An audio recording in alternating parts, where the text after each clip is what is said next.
Here are the jobs that most girls between the ages of 16 and 20 all across the country know about.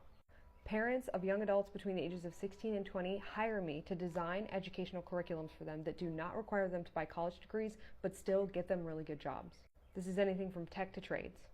One of the problems I identified at the beginning of this was that the age range that I'm working with all across the country, and I found this to be a national problem, is that there is very little vocational creativity.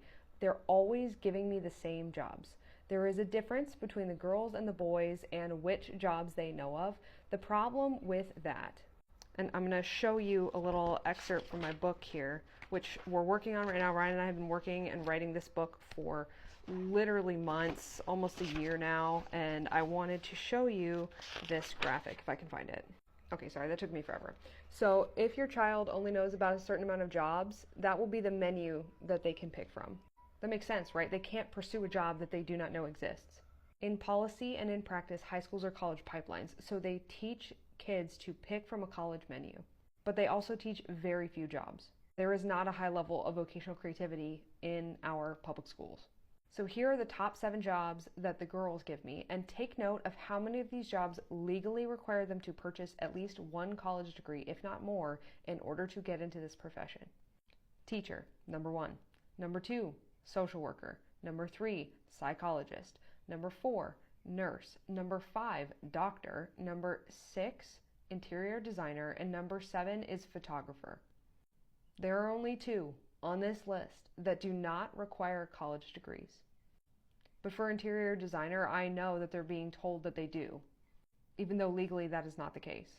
And then sometimes people get a little further ahead, but that is the average. Most of these girls can only name between 6 to 8 jobs. The bonus jobs that will sometimes come up if they get a little further down the list are going to be lawyer, makeup artist and influencer, veterinarian, and marine biologist.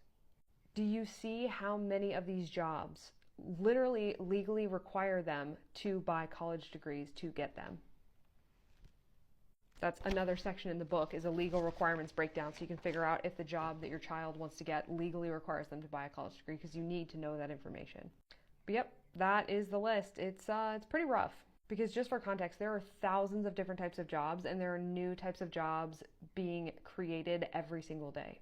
I view this as a real crisis, though, because funneling most or all children through this very narrow view of work is not going well, as we can see from the student debt, as we can see from the poor ROI on college degrees, as we can see from the fact that college degrees are costing $104,000. Why? Because there's enough demand, because all of these kids are being told to go into one of these jobs. These are the only jobs that they know about, so they end up going to college, and then it's just a vicious cycle, and a lot of it can be fixed by information and creative thinking.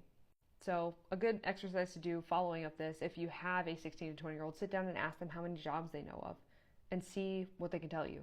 And if your child is facing the college cliff because they're about to graduate in a little bit over a month here, then feel free to apply for the program. I do one-on-one educational design, so like I said, anything from tech to trades, midwife apprentice, watchmaker school, salvage diving, software development, AI and machine learning, and anything in between. Your child is trying to figure out the best options to learn the skills they need to get the job that they want, and they don't want to pay a college. I can help.